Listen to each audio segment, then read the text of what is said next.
Good afternoon, everybody. Welcome back to Students of the Word. This is session number 59, and today we return to paragraph 10. And I think that what John has been doing, we've been talking about his introduction of life and death into sort of the equation here, right? Um, and death is a term he hasn't used until now.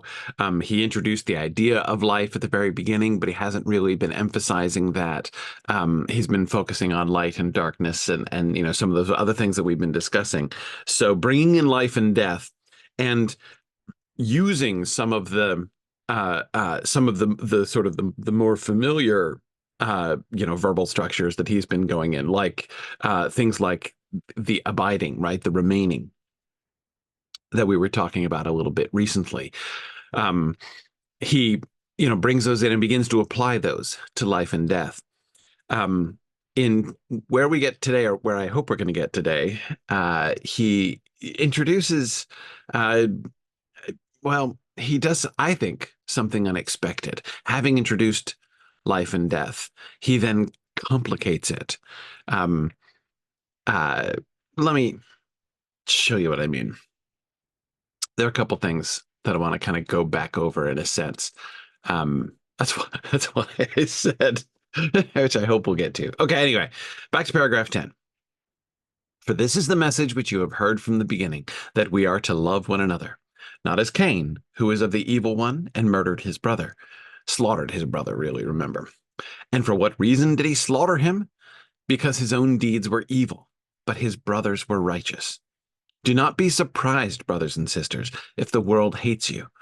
We know that we have passed out of death into life because we love the brothers and sisters.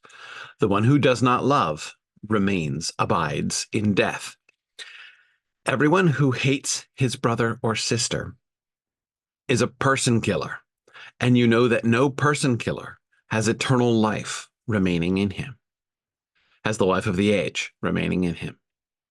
We know love by this, that he laid down his life for us, and we ought to lay down our lives for the brothers and sisters. Okay, so uh, let me just, before I lose track of it entirely, what I was just alluding to about the really complicated thing that he does here, the extra dimension that he adds, is what he introduces there in verse 16. He establishes life and death. When he talks about life and death, he establishes them as parallel to loving and hating, right? Cain hated his brother. We're told to love one another, not as Cain, right? So Cain is provided as a negative example of loving one another. And certainly, as we're going to be transitioning to talking about loving the brothers and sisters. And so, of course, Cain, of course, is the classic negative example about loving your brother. Um, he did not love his brother. He hated his brother and slaughtered his brother. So we've got, again, love and hatred and life and death, right? Connected, paralleled with each other. And then most explicitly there in verse 14, we know that we have passed out of death into life because we love the brothers and sisters. So that transition from death to life is correlated closely with love of our brothers and sisters. Again, as in contrary to the hatred which Cain shows, and he's going to go on explicitly to talk about hating. The hatred thus far in the paragraph has been implied, right? A sort of an implied negative, but he's not paired the negatives. Like we've got life and death. As in before we had light and darkness. He often had these opposite pairings of words, right? But he hasn't explicitly said the word hatred, except for don't be surprised if the world hates you, right? Which, as I said, is kind of, that's not exactly what he's been talking about. It's love your brother, don't hate them, right? He's like, love your brother. Oh, and by the way, don't be surprised if the world hates you, right? So the word hatred comes up there, but he's not exactly saying about, love, don't hate, in the same way that he says, walk in the light, not in the darkness before, right? But he finally does come around to hatred. In verse 15, anyone who hates his brother or sister is a killer, is a person killer. And you know that no person killer has the life of the age remaining in him, right? So life, love, hatred, life, death. If you choose hatred, you're like, a choice is presented to you, right? You've got love and you've got hatred. Choose love, right? Choose love. Why? Because we know that we have passed out of death into life because we love the brothers and sisters, right? So if you want to change your address, right, from living in death to living in life, the pathway there is love, because we love the brothers and sisters. The one who does not love remains in death. So love, hatred, life, death. Life is good. Choose life. Choose life, and thus, since you should choose life, and that's obvious, right? You will choose, you want life and the life of the age. What's more, and you don't want death, and so therefore you should choose love and not hatred, right? That seems to be the overall pattern that we're building for, and then John shifts it on us there in verse 16, right? We know love by this. Okay, so here's the secret of loving. If you want to love and choose life, here's the method, right? Ready? Take notes. We know love by this, that he laid down his life for us, and we ought to lay down our lives for the brothers and sisters. It's not a reversal, right? He's not saying choose life, not death, and then like, oh, actually, no, life, I was just fooling, right? You don't want life at all, right? You want to lay down life instead. Life is bad. It's not a reversal, right? But there's a heavy irony here, right? I think that what he accomplishes here in verse 16 by this sudden sort of shift, speaking in these polar opposite terms, love, hatred, life, death, love, good, hate, bad, life, good, death, bad, right? And seeing how the two of them lead to each other, he does this thing. So therefore, what's the way to do it? How do you show love?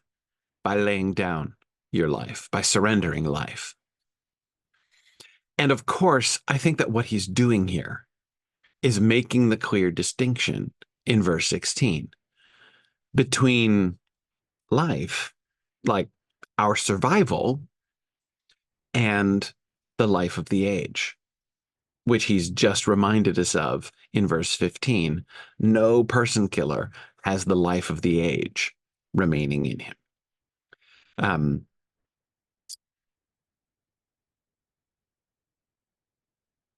That life, I don't think we're being asked to set aside, right? Rather, again,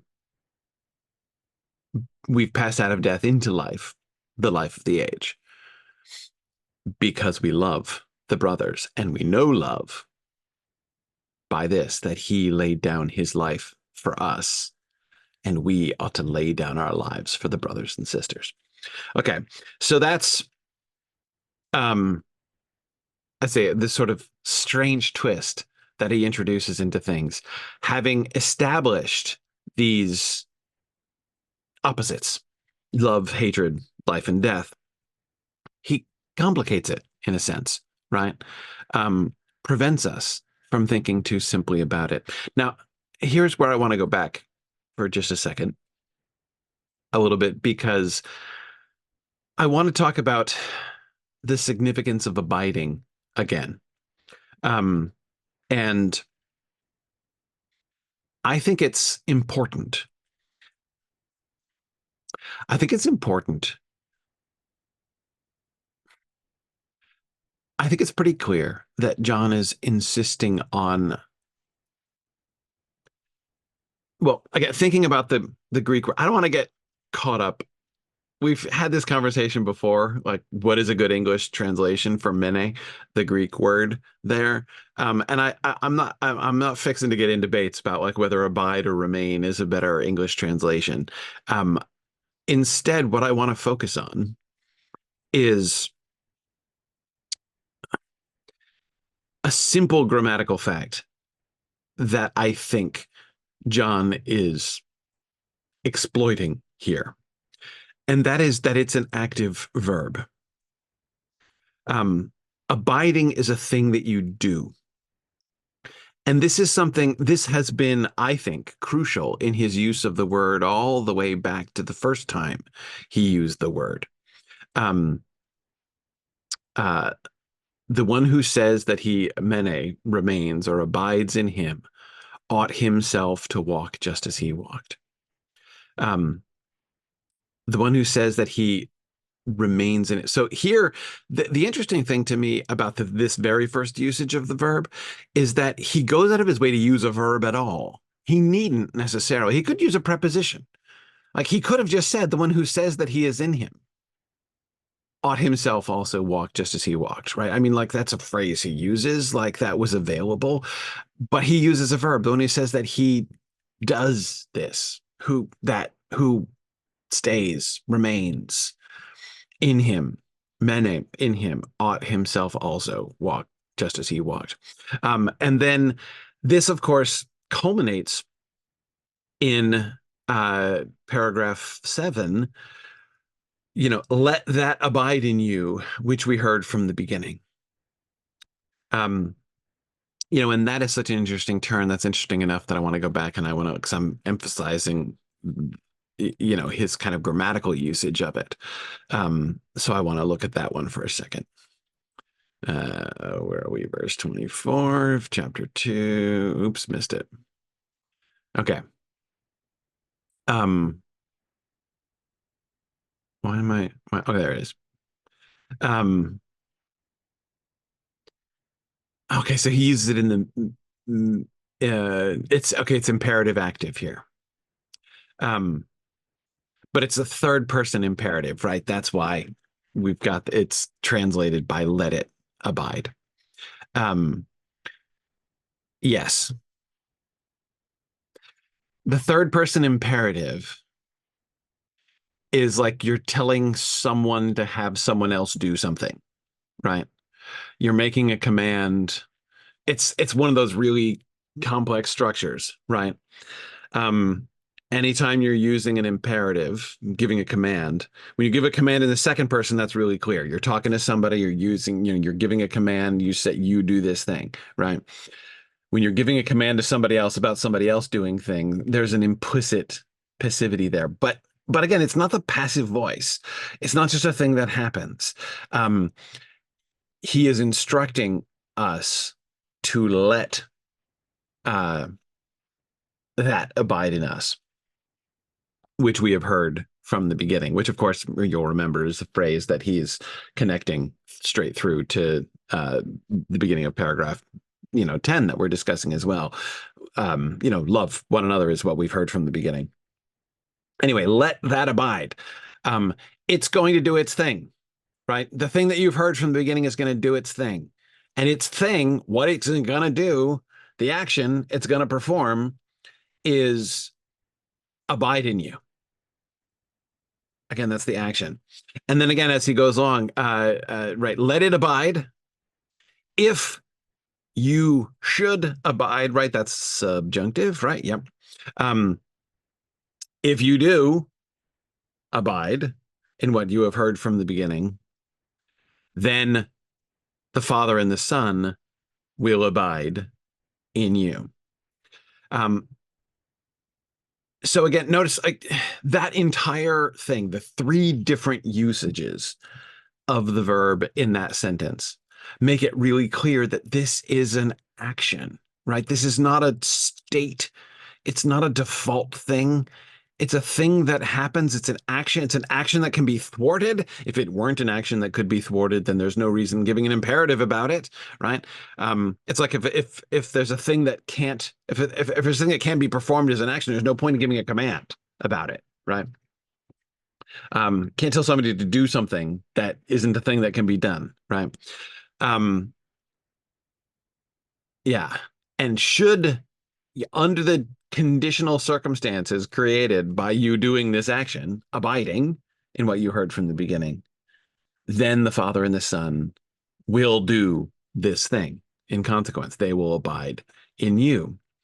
Um, and notice that that transition leads him straight into this is the promise that he promised us, the life of the age, right? That's where he brought back the concept of the life of the age, the Zoe ten Ionian, which we were looking at last time or the time before, when we were thinking about that phrase, the life of the age.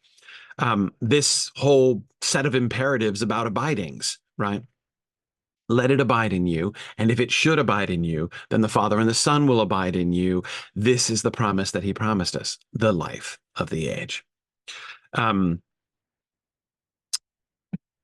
yeah, yeah. And then, of course, the whole thing culminates in just another verse, right? These are things I have written concerning those who would lead you astray. And the anointing that you receive from him abides in you. And you need not have anyone teach you, but just as the same anointing teaches you concerning all things and is true and is not a lie, and just as it is taught you, you shall abide in him. And now, little children, abide in him, right? The end of paragraph 7 and the begin. So again, all of this culminates in this action, right? I think it's super important for us to keep in mind that abiding, remaining, whatever verb we want to use, though I would insist we use the same one on every single occasion, no matter how often he uses it. Um, this thing is clearly described not only as like an action. It's not just a trivia question, right? A trivia point that he's defining that as an action. This is, in a sense, the central action. Um, it's there are two. Is that right? Safe to say? I might be forgetting one possibly, but it seems to me that there are two fundamental metaphors that he's used for what we do, right? Like what the Christian life looks like, what it consists of. Walking is one metaphor he's been using, walking in the light, walking with God, and not being led versus going astray, being led astray, leading yourself astray. So seeing the Christian life as a walk. I was about to say as a journey, but that's a shifting of the metaphor a little bit. Anyway, as walking, right? Um, but the other major one, and it's come up more often than walking, is abiding, right? To stay put, to remain there. Just as it is taught you, you should abide in him. Now, little children, abide in him, so that when he appears, right? And then we get all the stuff about the revelation that is to come there in paragraph 8, which all begins with abide in him so that when this revelation happens, this stuff will happen, right?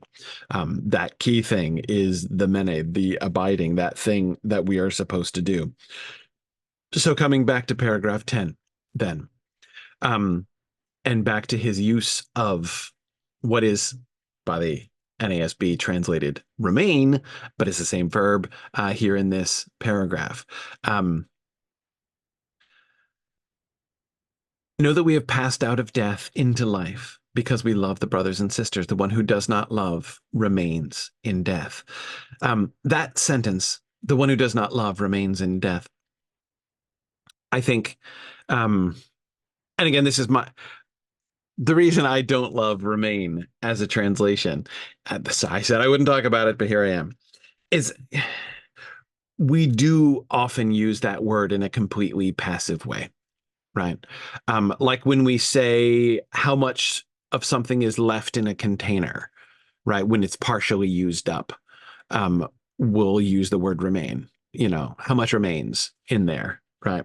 How much is still there? but that's from the point of view of the stuff in the tank or the stuff in the bottle or whatever it is. That's passive, right? Um, uh, and I think it's possible to read this sentence in that same kind of passive way. I don't think he is just saying, if you don't love, you're still going to be in death. I'm not saying that that's not true. I'm saying I think he's saying more than that.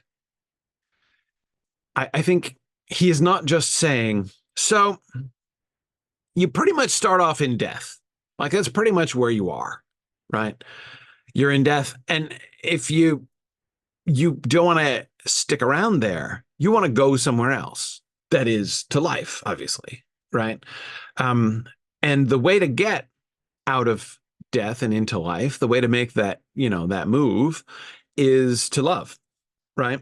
So you should love, because if you don't love, you're going to end up still there in death, right? That I think is a way that you could interpret that line. The one who does not love remains in death. But when we look at the pattern of, because again, that sentence, um, notice how I want to, like when I'm trying to describe this passive usage, I'm tending to use prepositions and I'm like replacing it with prepositions, right? To be still in death instead of to stay, to remain, to abide in death. But the not loving one abides in death, is what he says, right? So again, I think that the important implication here is it's not passive. It's not like you're there and if you don't do anything, you're going to stay there. So like if you don't love, you'll still be in death, right? He's saying that, but he's saying so much more than that. You've got a choice. You are either choosing love, like both are actions. Love is an action. Abiding is an action. Again, see, like that's the thing that I don't love about the use of the word remain, because it sounds like there's only one action. There's an action and there's a default state. The default state is death. But if you take the action, you get to go somewhere else. But it's two actions. You've got love and you've got staying in death. Those are the two actions that lie before you, right? Are you gonna love or are you gonna abide in death? It's an active choice. That, I mean, in the context of everything he said about abiding, and in part, I think, by the way, one of the other reasons that I keep using the word abiding is that I like the fact that it's an unusual word because it draws attention. And to abide is an active verb, like it's a thing that you do. And I like the fact that it is not a kind of a default word, right? Anyway, I keep saying I don't want to have that argument, but then I keep making it. I apologize for that. I'm not trying to be inconsistent there. But yeah, the one not loving abides in death. After everything that he said about abide, about mene, in this epistle, that phrase, mene en to thanato, is kind of shocking, right? Abiding has always been a good thing. To abide in God from the very beginning, right? If we're going to abide in him, then we ought to do, then we ought to walk just as he walked. This is the very first time he brings it up, right? But every other time, it's always been about like, this is how you can abide in him and he will abide in you. As I say, it's the core action. I mean, in the epistle, the first half of the epistle that we have read and studied together. I mean, if I had to, if somebody asked me to give a 3-word synopsis, like to boil all of First John 3 through, or 1 through 3, 15 down into one phrase, I would say abide in him would be my, I mean, obviously any boiling down like that is woefully inadequate, but I mean, that seems to me so central that it would be a top candidate of mine for that kind of work, right? If I were forced to do it. Um, and so when he shifts it around here, am I misremembering? Can anybody else remember a time earlier in this epistle that we've looked at when he uses the word abide, the word mene, in an like bad sense, like this, to abide in something bad? Um, every instance that I'm recalling, I might be forgetting one, but every other instance I'm recalling has been it's been a good thing. It's been like the thing that we were supposed to do, either us in God or God in us, or like the thing that we heard from the beginning, abiding in us, and us abiding in it. Right? It's always been good things, right? So that's why this sentence seems to me to have shock value. Notice even the fact that it's this bitty short sentence gives it syntactically shock value. He's been doing these. We've been looking through this paragraph how he keeps doing these like long balanced sentences, right? Where he's paralleling one thing with another thing, or one thing with like two other things, and that kind of like it's been pretty. But then he has this one really blunt sentence: the not loving one, mene, abides, chooses, remains in, embraces death. They're not just left over. They're not just still in it. They're choosing it. That's what it means not to love your brothers. And again, notice how this maps onto the opposite, the hatred and the person killing, right? If you don't love, which is that thing that we've heard from the beginning, right? Which we were supposed to abide in from way back in paragraph 7. If you don't love, then you're choosing death. You're embracing death. So, of course, yeah, you're a person killer from slaughter, right? Um, yeah. Okay. And Stephen says, strong in the concordance suggests that this is the first negative abiding. Okay, good. I thought so. It felt that way to me, but sometimes I forget things. Um, yeah. Know that we have passed out of death into life. By the way, do you see also how this now coming back to that side note? Do not be surprised if the world hates you. Again, side note, because it's the rest of it is about us and our love and how we act towards other people. And then, by the way, like in a not unrelated but not directly linear note, don't be surprised if the world hates you. Um, because what is the world? The world consists of those who abide in death. And so they don't love their brothers and sisters, right? They've not passed out of death and into life by loving. And so uh, they remain in death. And so they will hate you because hatred is what you choose if you don't choose love. Um, everyone who hates his brother or sister is a person killer. And you know that no person killer has eternal life, has the life of the age in him. So now let's come back to verse 16. That's why I was making I wanted to go back to that. The one who's not loved remains in death, abides in death. Because I think that the significance of that choice that he's really hammering home there of what it means to pass out of death and into life, to stop making the one choice and to start making another choice. You're passing out of death. Again, we were looking at how the passed out of, the left behind, how that verb, the one I can't read, meta bekamen, to depart, like you leave a town or like you leave a house. This is all, the metaphor here is movement, walking, right? Um, but here, I think in the context of his use of the word mene, it's like when he says we've passed out of death, we've departed out of death and come into life instead. We've moved house, right? We were living there, like we staked a claim in death. That was home to us. That was where we chose to be in death. But now we're choosing to be in life by loving one another because we love one another. Um, we are um, we are choosing, right?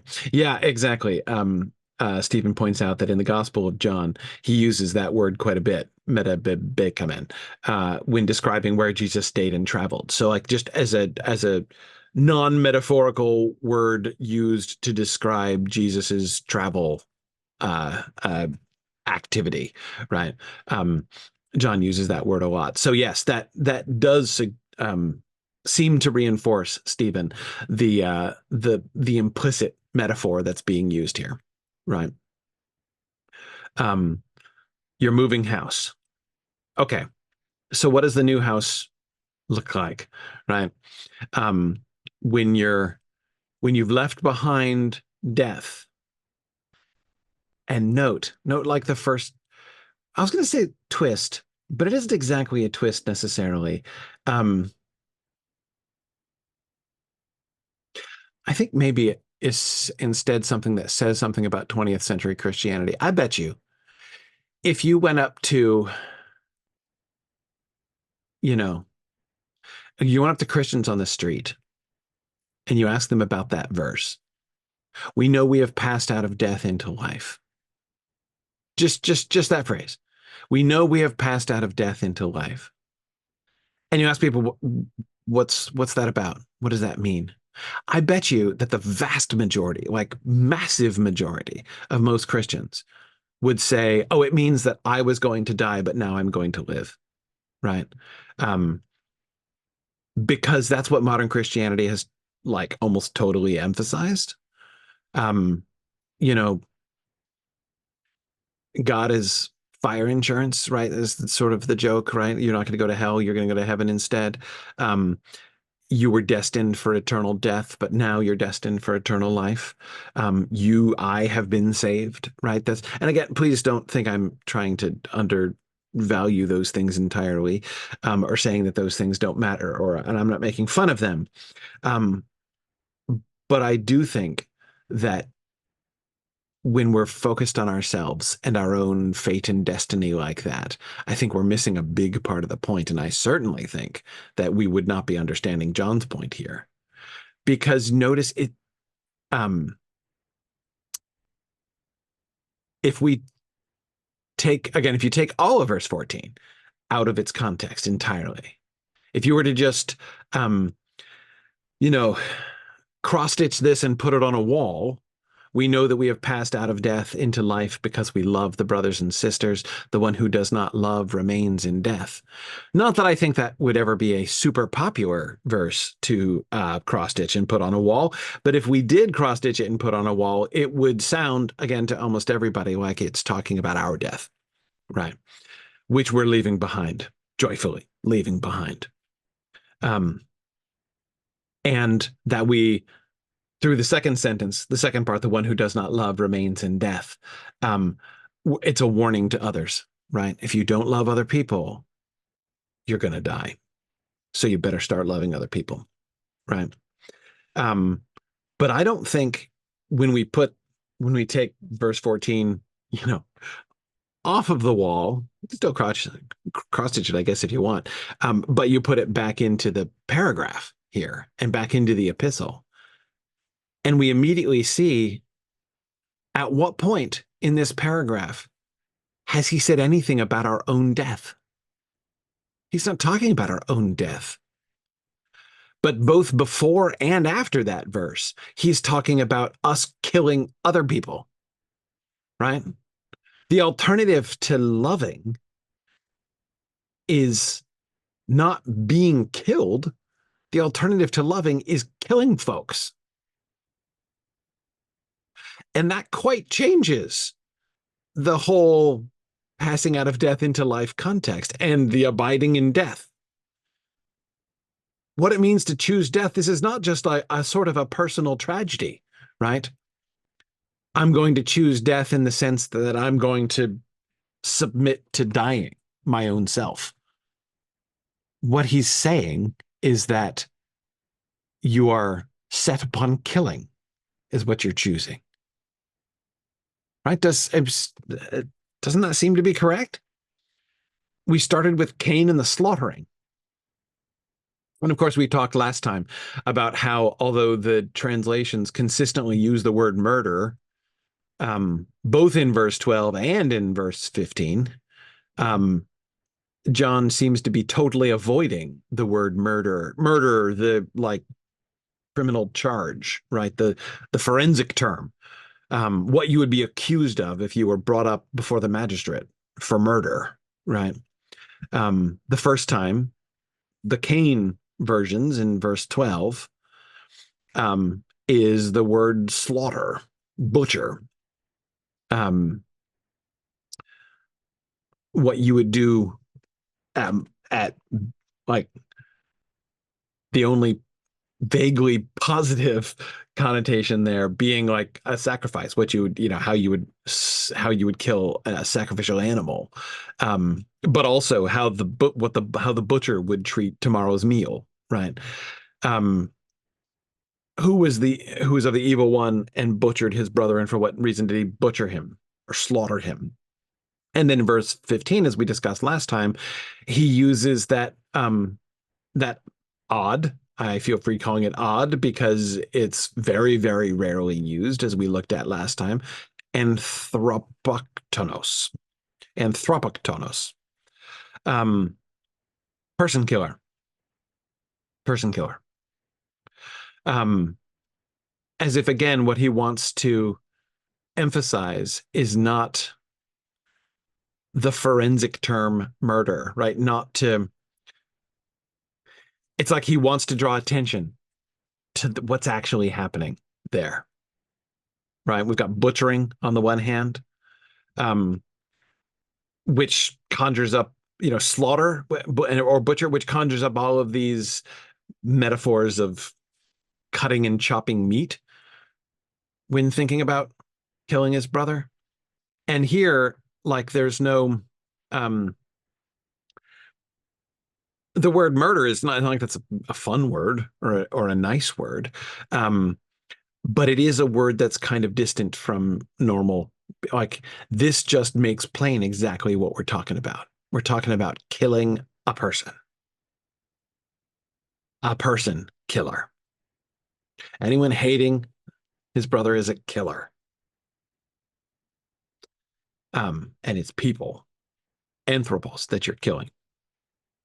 Anyway, okay, so that's the death you're choosing to remain in. Not your own death, or certainly not merely your own death, but others. Again, these are all acts, these are not states of being. I am now living in a vague state of being called life, whereas before I was in a vague state of being called death. Because although death is something that we fear, it's also kind of a vague state of being, right? Whereas killing a person is not a vague state of being. It is an action that you perform. And it's the action that you perform when you're abiding in death. Everyone hates his brother or sister is a person killer, and you know that no person killer has the life of the age, abiding in him. We know love by this, that he laid down his life. Let's look at verse 16. By this we have known love, because hoti, he for us the like, ho, hot dog. I didn't see that coming. Boy, it sure is a good thing that I checked the Greek. Psuchen. It's not his Zoe at all that he's laying down. Oh my goodness. Oh, hang on a second. Sorry about that. Woof. Oh, that is a talk about curveballs. Huh. Um, okay, he etheken. This is a new word for us. Whew. Psuchen. Oh man, that's a whole thing. All right, we got work to do. Anyway, okay. Um, by this we have known. Wait a second. We got a tense issue too? Obviously, I should have gone to the Greek much earlier, but it's okay. We're only really just starting to talk about verse 16. There are all those other things I wanted to that were striking me that I wanted to set up first. Yeah, we know love by this. What are we? This is not even aorist. This is perfect. Oh, yeah, Stephen, I wanted to come back to that. You had said this before, and I was not resistant to the connection, but I wasn't kind of aiming in that direction, but I absolutely agree with you, and I want to come back and emphasize this a great deal more. Stephen is saying, I think this helps us understand why Jesus said that speaking harshly to your brother is killing. Yes. Or even Stephen, as I think you said last time or the time before, um, so much of this seems to be like a contemplation on that teaching of Jesus from the Sermon on the Mount, right? Um, like if you want to know how Jesus's teaching was understood by at least one member of his audience, right?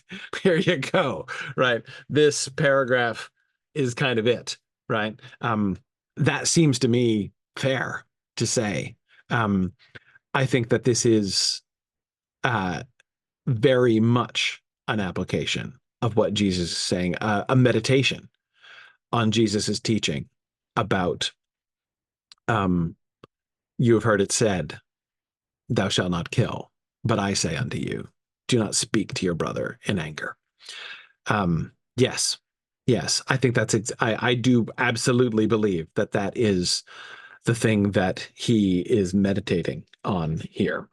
Um, Yeah. Oh, okay. Yeah, Scott that wants to get me back towards Psuchen. It's woof. Yeah. All right. Um, uh, yeah. Okay. Um, hang on a second. Let me finish reading the sentence to make sure there are no other uh bombs about to go off. Okay. Um, he laid down the life of him, and we ought what? Oh, I feel like we've been told ought before, but I don't remember seeing that word. Anyway, we ought to lay down our psuchas. Except, hang on a second. That's not this. Is that the same word? If they can, theanai. Is this a just a what is this? This is aorist. This is aorist indicative. This is aorist infinitive. Okay, is thenai the infinitive form of a thecan? Is that the same thing? Um, oh, hey, yeah, I'm going to come back to that. That is a marvelous suggestion. Has suggesting that in using the word psyche here, um, this is another example, as I think we've seen before, of John thinking in Hebrew and translating into Greek. I think that seems to me very probable. Hey, I think so. But anyway, but hang on a second. I'm having marveled over psyche. I'm kind of I'm saving it. I'm saving it. Okay. Let me tell you why I'm saving it. I'm saving it because I have this instinct that once I start talking about that, I'm not going to talk about anything else again. So I'm trying to, I want to do the rest of the sentence and then I'll come back to Suke. Okay. I promise. But let's hang on to Psyche for a second. Because if we just start talking about Psyche, I'll be there the whole rest of the time, and then we won't even we'll leave the rest of the sentence hanging. So Let's come back. Exactly. Scott says, know thyself. Exactly. Exactly. Okay. So my first question, um, uh, yes. Okay. And it looks like the answer is yes, because they have the same number to lay down. So let's look up, tithemi, huh? Huh. Okay. So tithemi, to place, lay, or set. Um, it's what you do to a lamp when you put it under a bushel, right? In the Sermon on the Mount. Okay, like you put it up on a candlestick. You don't set it. You don't put it down under a bushel. Um. Oh. Oh, it's what you do to your enemies when you make them your footstool. Right.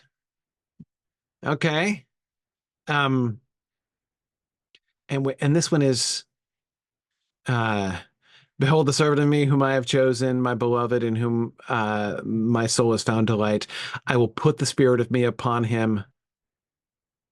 Well, notice, hey, thinking about your point about Hebraisms, notice that this is a verb, a Greek verb, the lay down verb, is one that Matthew keeps bringing up when he's quoting the Hebrew Bible, right?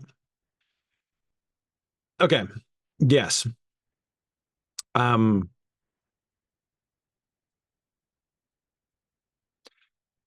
so to the literal meaning of this word is to like put it to just to set something in an appointed place, right? To set something. So like right, cutting him into pieces and appoint his portion with the unbelievers, as the King James says. Um, the hypocrites. Yeah. Um, it's what they did to Jesus's body in the tomb. They laid it in the tomb. They put it there, right? Um, okay, Mark does the same thing. Mark puts the candle on the lampstand also, not just under the bushel. That is, he uses the verb in both places. Um, right, his body should be laid in a tomb. People laying sick people in Jesus's way, hoping he would heal them. So they're putting them in a particular place, hoping that they would be noticed. Ooh, it's what Jesus does when he lays his hands on people. Huh. Okay. Ooh, bending the knees, setting the knees. That's interesting. Would have seen that one coming. Um, okay, right. They're laying him in the tomb again. Okay, let's look at. Oh, come on now.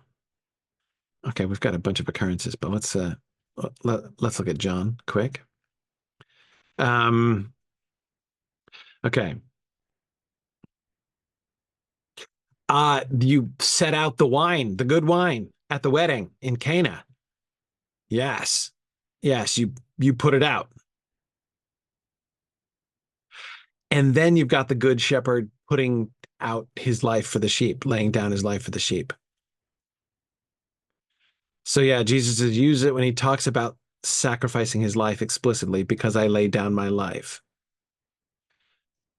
Notice that the physical metaphor involved there with the putting things down, like John even uses about the good wine, um, begins to see like when he says things like no one has taken it away from me, but I lay it down, right? Um, no one is coming and like stealing my life by force, right? Instead, I'm setting it there. I'm setting it there to be taken. They're not stealing it. I'm giving it. I lay it down on my own. Yeah, I mean this is the verb that is all over John 10. And then immediately, oh, what a fascinating transition. You see this? See this having in John 10 just done this whole good shepherd thing and the I lay down my life and they don't take it from me, but I lay it down. in chapter 11 with Lazarus, right? Uh, he comes and he's like, "Where have you set him? The dead Lazarus, right? Where did you put him? Because he's going to take him up too, right? Oh, that's so cool. That's so cool." And then he puts aside his garments. This is the foot washing, verse 13, right? Which is the immediate. So he's doing the same thing to his garments that he's going to do to his life, to his body, right? And then he immediately starts talking about laying down his life again. Verse 13, or chapter 13, chapter 15. Um,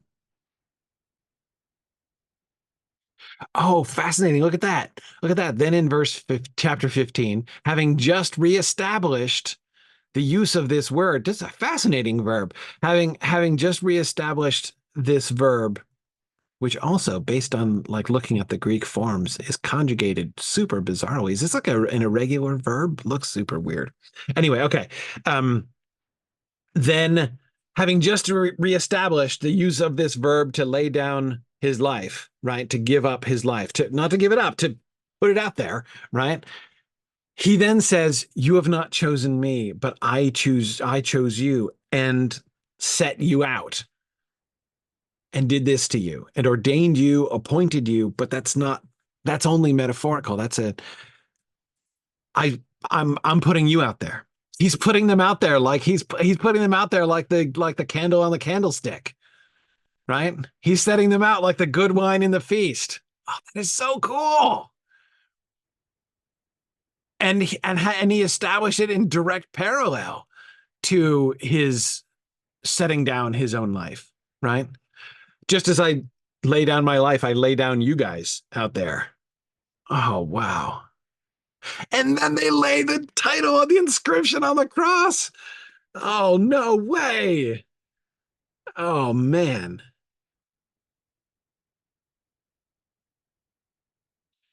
Oh, that is so cool.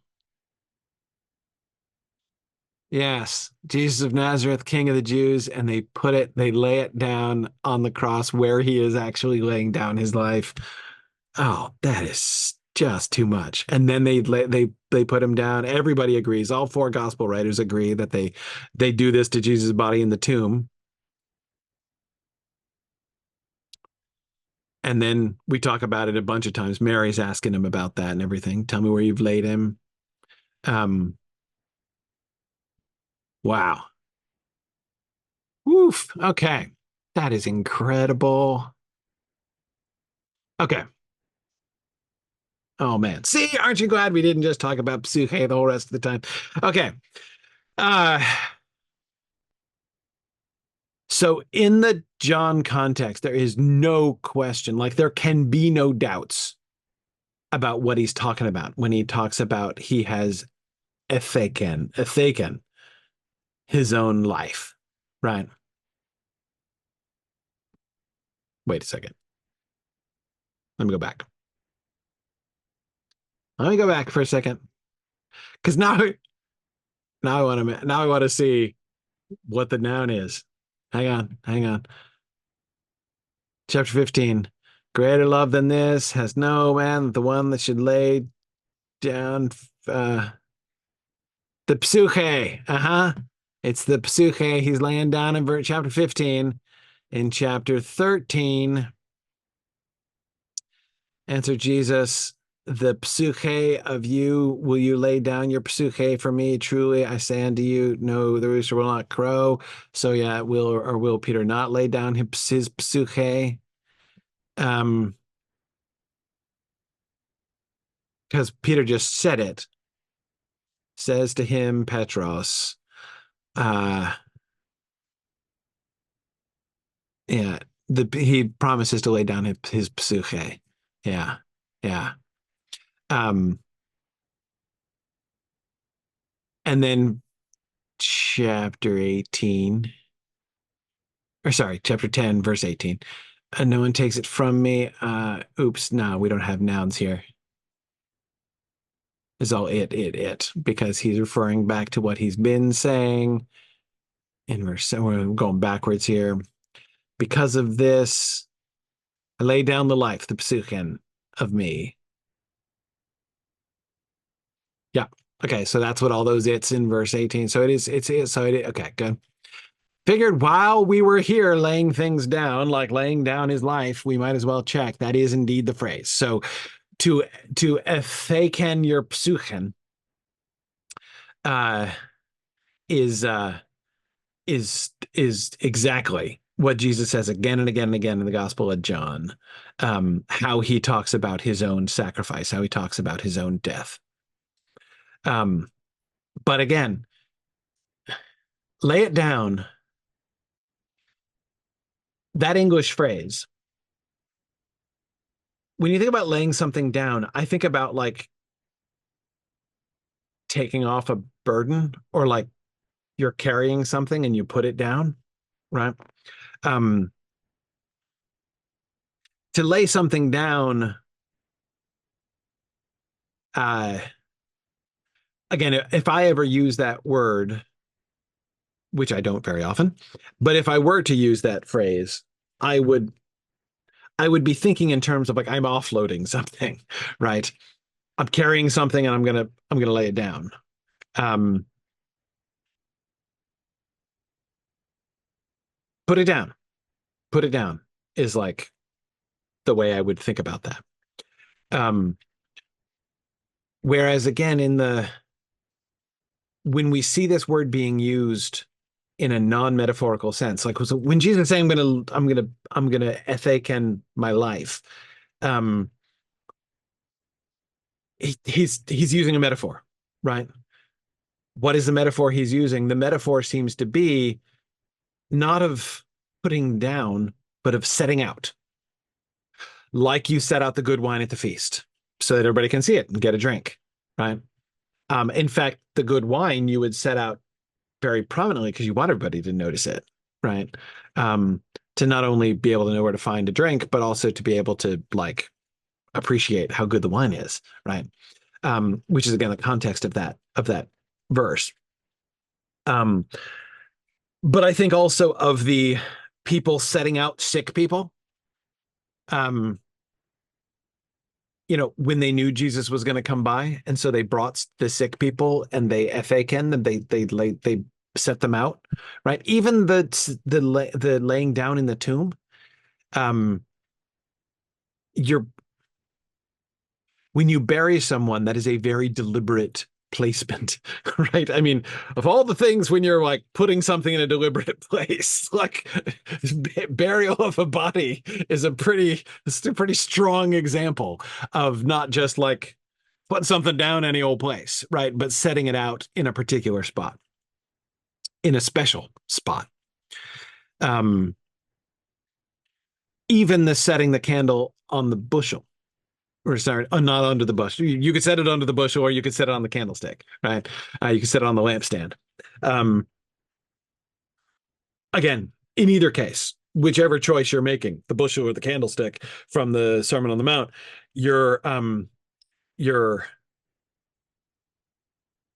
making a choice about the light, which is exactly what Jesus is talking about the light, right? In that verse. Um, so I'm gonna resist the translation laid down, mostly because that doesn't it does it just that like I said, that doesn't feel like that captures the metaphor there. The metaphor seems to be to set it out, to set it out, set it up.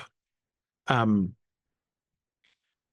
I'm almost tempted to say display, but that gives a strange idea. But you know what I mean? Like to like there's a sense in which the sick people were being put on display, or the good wine was being put on display, like to set it in a special place, where it would be seen, where it would be noticed.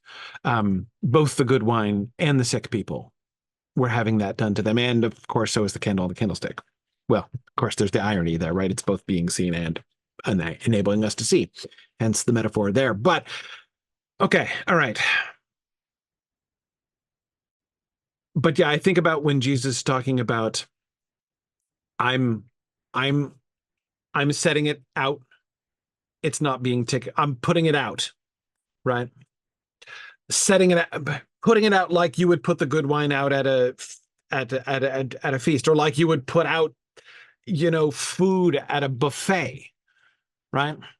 Um, they're not taking what I have, they're receiving what I have given. Like when I put food out on a table at a buffet and people come and eat my food, they're not robbing me, right? They're taking up what I've set out for them. And although, hosting a buffet might seem a strange kind of parallel to Jesus sacrificing his life, that does seem to me to capture the metaphor implied in Etheken, right? I know it.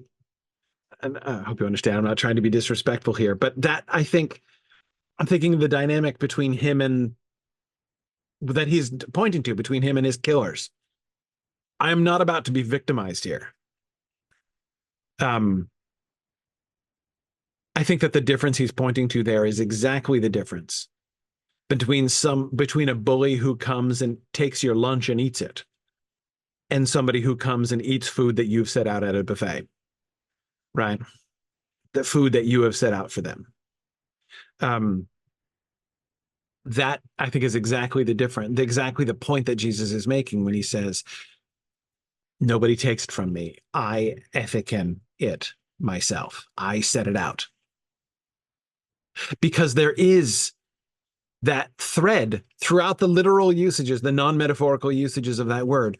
There's that thread of public perception. You to you're not putting something away, right? You're not hiding it. You're not storing it. You're setting it prominently out. You're making it available. Just like the people are making their sick people available, their sick relatives available to be healed by Jesus. And his whole point about laying down my is not just like, I'm just going to put my life down over here, right? It's like, no, no, no. I'm going to put my life out there right in front of them. In front of whom? Uh, the world who hates him, going back to John, right? I'm going to set my life right out there in front of the people who hate me, AKA the world, and they're going to take it, my life. Not because they're robbing me, but because I've set it out there for them. Wow. Whew. My goodness. Okay. Um,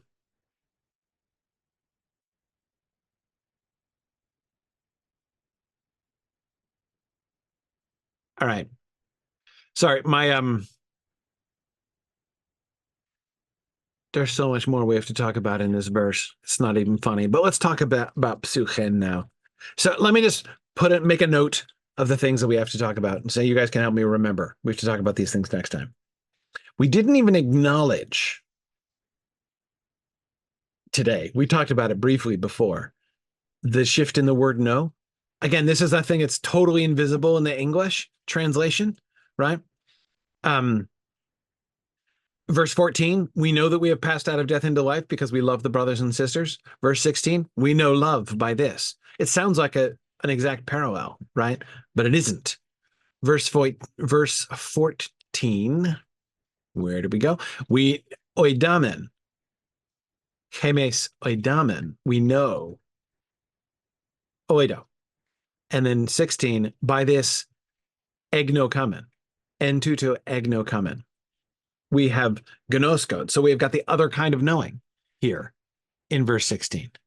And what's more, they're hiding the tense in the English. We have known. He says it in the perfect.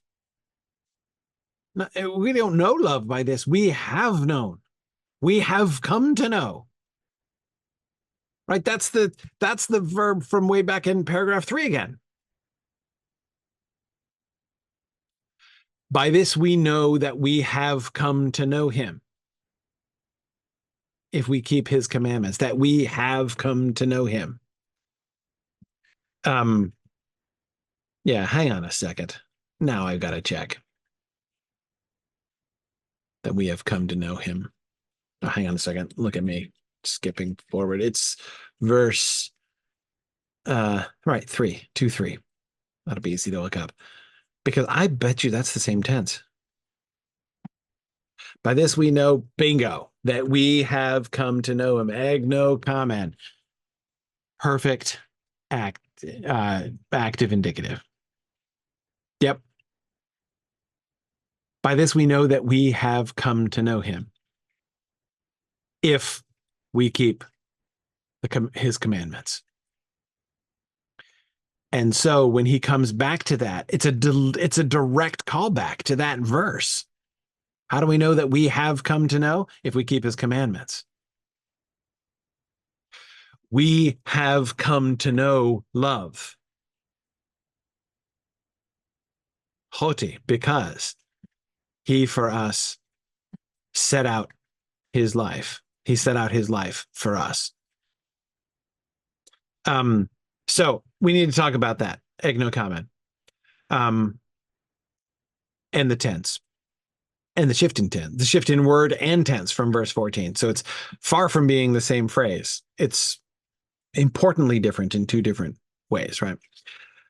Another thing, we've got a new preposition, which is exciting me. I love prepositions. Huper, right? Come on. Huper, us. So I need to understand huper because we've not gotten that.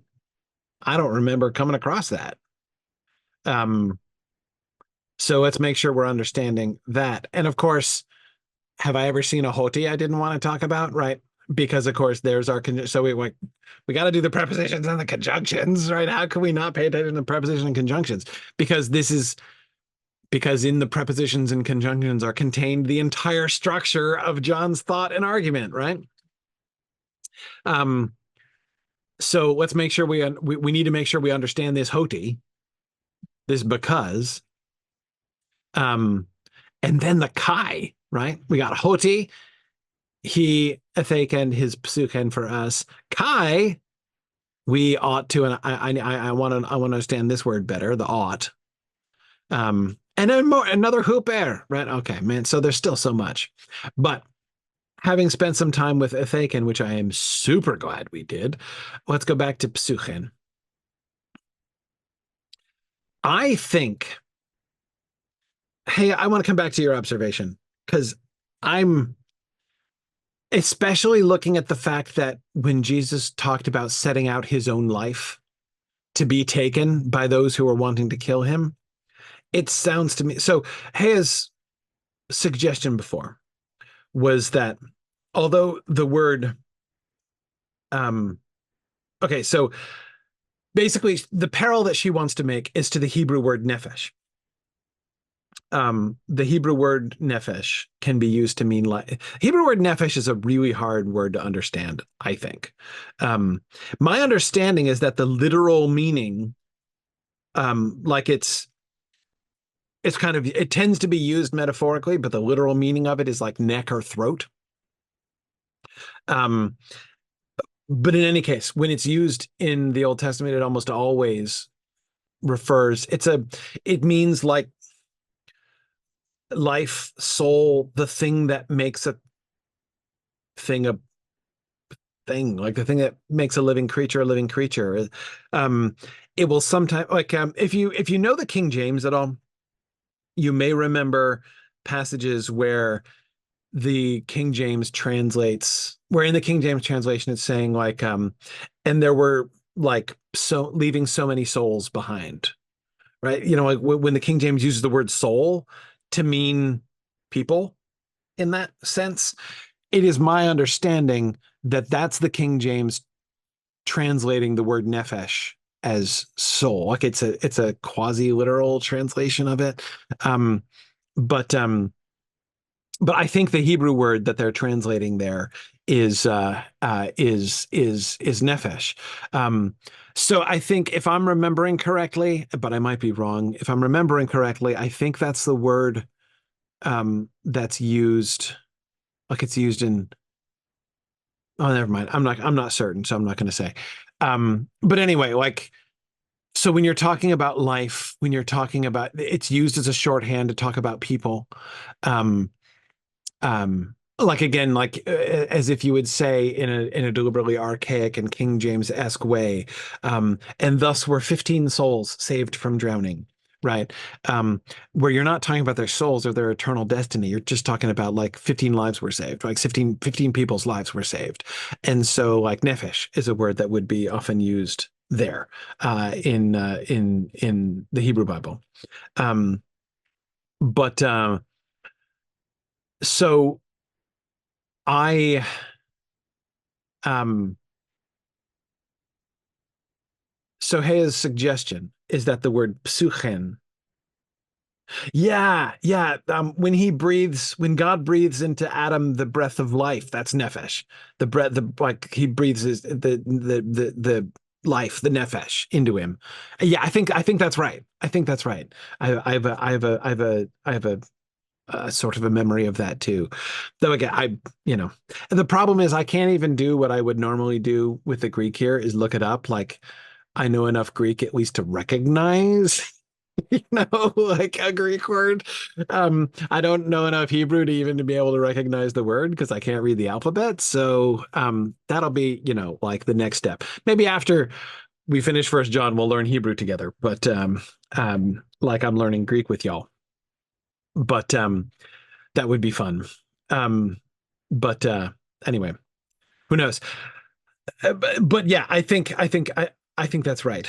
So again, so Hea's suggestion is that when John is using the word psuchen here, um, the word that he is thinking, um, like he's using the Greek word psuchen to translate the Hebrew word he has in his head, which is nephesh. Um, and that feels to me right when I think back to how all of that stuff about setting out your life and they don't take my life from me, but I set it set it out for them. That Jesus is using throughout the Gospel of John there, chapter 10, chapter 13, chapter 15. Um, I again with my very limited understanding of Hebrew, um, from what I have been taught about that. That sounds to me like that would be like if you were trying to translate Jesus's words into Hebrew, nephesh seems like the word you would use there, doesn't it? Um, yeah. So this is opposed to the idea of thinking of psuchen in the sense of Hebrew nephesh. The point of that is not to be kind of thinking of it as the word soul in the Greek sense necessarily. But here I suffer from not being sure I fully understand psuchen in the Greek sense. I have a vague sense that um, Plato would talk about the psuchen and the what's the word soma, right? Body. Um, when he talks about the spiritual part of us and the physical part of us, those terms from Platonism, which have been so thoroughly imported into modern Christianity, when we think about our souls and our bodies, and we tend almost always to think in those in Plato's terms about that. Um, but I don't think that those Platonic terms, that the Platonic concept of soul and body. Oh, good. Thank you. Hey, I looked it up. Yes, definitely. Adam became a living nephesh. Adam, the human became, which is what Adam means. The human became a living nephesh. Good. Thank you. Good. I was pretty sure that was right, but okay. Um, by the way, Adam became a living nephesh. Is the adjective living there in Hebrew? Is that the Chava word, the Eve word, like Eve's name? Is that Eve's name in that Eve getting a little preview in that verse as well? Uh, that seems to strikes me as a very early Genesis Hebrew Bible author thing to do there. But anyway, um, Okay, but that's no, that's sort of a distraction. Not exactly. Um, so yes, again, that from what we've learned from Plato, there is a temptation if we think about psychen as soul here. Um, there's the temptation to uh think about this versus body or whatever. But let's see, how are we doing here? Psyche, the breath or soul. Yeah. Breath or soul or spirit, famously. I mean, like those words are, sorry, I say famously because that word, wind, breath, spirit, which is, of course, that those words are ruach in Hebrew, wind, breath, spirit. Um, uh, it's famously an example of like words which are different concepts, but which are the same word. And anyway, um, okay. Oh no, living was just left over in your head from the translation. So Adam became a nefesh. Right. Good. Okay. Great. Anyway, thanks. Thanks. Hey, I appreciate that. Okay. So let's go back to Psuche. Um, those who sought the child's life are dead.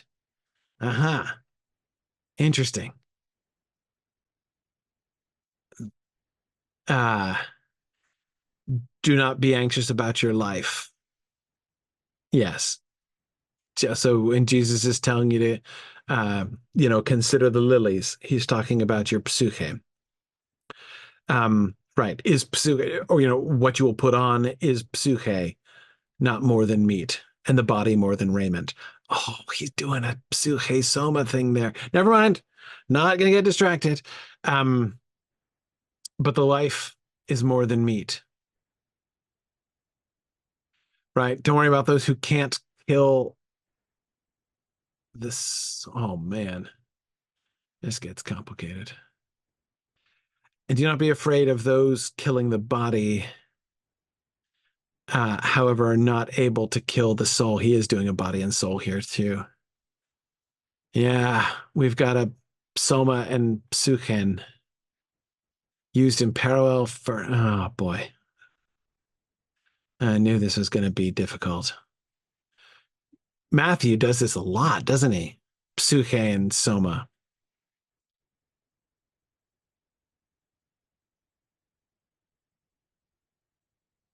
Yeah, yeah. Um, Matthew goes on, right? He was right, you losing your life and finding your life. He who has lost his life for my sake shall find it. That's all Psuche. Ah, you will find rest for your Psuche, in whom my Psuche is well pleased. Hang on a second. I want to jump to John. I don't want to get, there's a lot, needless to say. Well, I guess it's not needless to say. It's certainly unsurprising that there's a lot.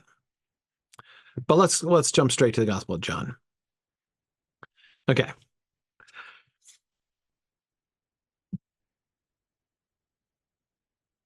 The Good Shepherd is the first time.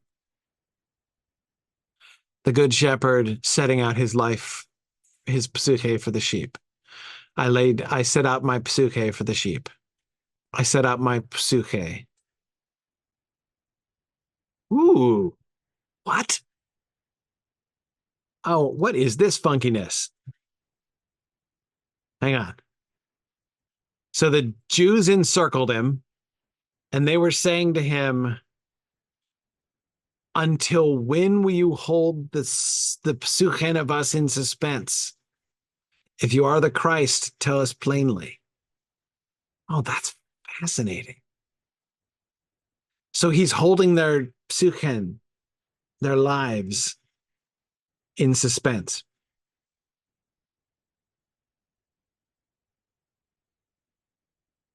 Oh, what an interesting turn of phrase. Right. He who loves his life loses it, and he who hates his life shall find it. Okay, good. Now we've got now the psuche of me has been troubled. And what shall I say? Father, save me from this, but on this account I came to this hour. Yes. So his psyche is troubled. That clearly is very similar to holding your life in suspense, right? That's talking about like your inner being in some kind of turmoil. Now he's setting out his life for them again. Well, Peter's offering to set down his life for him, and then he's saying, "Yeah, is that really going to happen? I don't think so." Let's talk about the rooster, right? Uh, True love is to set down your life for your friends. Remind me to come back to friends. Okay. You will not leave my psyche in Hades. Yeah, that's the quotation. Okay. Yeah, it's an act. Let's not even go there. Um, okay. All right. Hang on, jumping forward. Uh,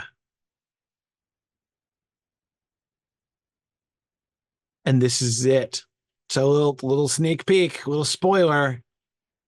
We get Suke twice. The two times we get it um in this verse that he set out his psyche for us, and we ought to set out our psyche for the brothers and sisters, is the only time he's going to use that word psyche. All the rest of the life in this uh in this epistle is going to be the Zoe, presumably. So what's the difference between passing out of death and into Zoe, out of Thanatos into Zoe, and laying down your psyche?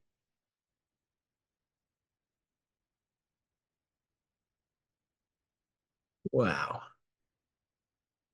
I think it's got to be, doesn't it? I think he's given the key to this when he talked about the life of the age.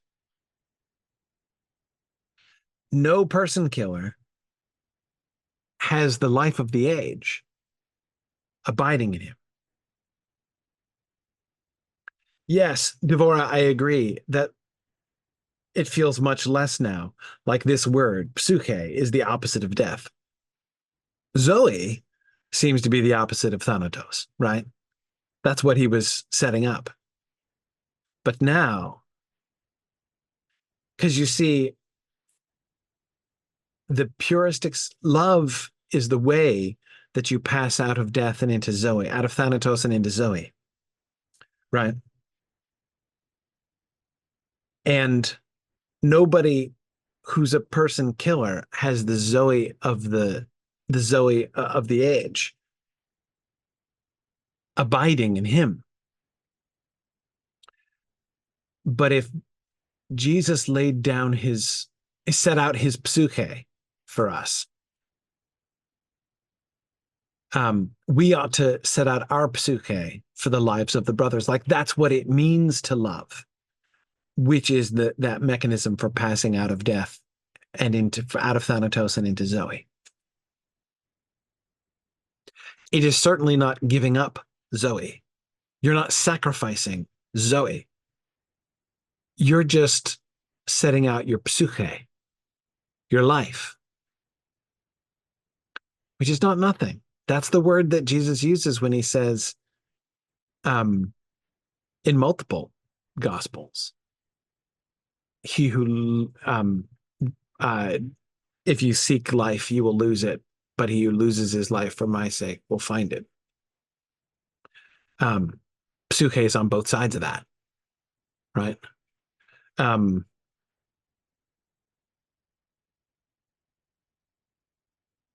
yeah. Hey, that's really interesting. Hey, is thinking about the psyche being our being, like life in the Zoe sense, life versus death, and the Zoe of the age is something that, in a sense, doesn't belong to us. Whereas our psyche, that's the thing that we have. That's the being. We're being given a being. right? And we set out that being. We give up that being.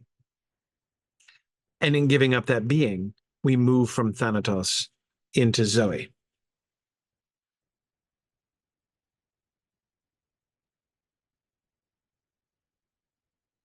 Oh, hey, you know what that makes me think of? Beloved, now we are children of God, and it has not yet been revealed what we will be. We know that when he is revealed, we will be like him because we will see him just as he is. We will be like him. The Zoe of the age, right? I mean, that's what John was talking about from the beginning. The word of life and the life, the Zoe, was manifested. And we have seen and testified and proclaimed to you the Zoe of the age, which was with the Father and was revealed to us. So this love was with the Father, but the love, the Zoe of the age, has been revealed to us, right? It's been revealed. Same verb, right? But we, although it has not yet been revealed what we will be, we know that when he is revealed, manifested, just like first verse, first paragraph there, we will be like him. The Zoe of the age is with God, right? The the the Zoe, the logos of the word of life, the Zoe of logos, the logos of Zoe, right? And the Zoe of the age. That's what's been revealed. And when he is revealed, we will be like him. And so, yeah, that does seem in that way, Heya, to map onto loving, giving up, setting out our psuchen, and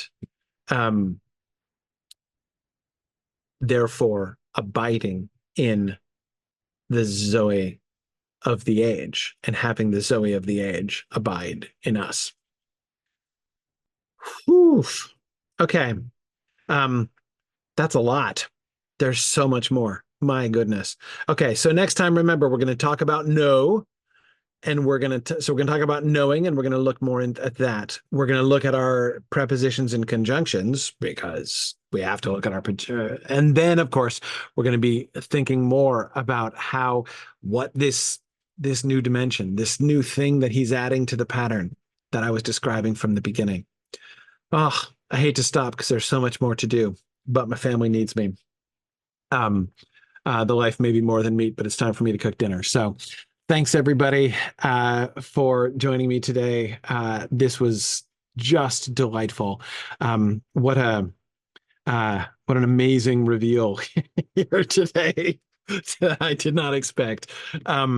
So look forward to discussing that more with you next time. Thanks as always for joining me. Bye now.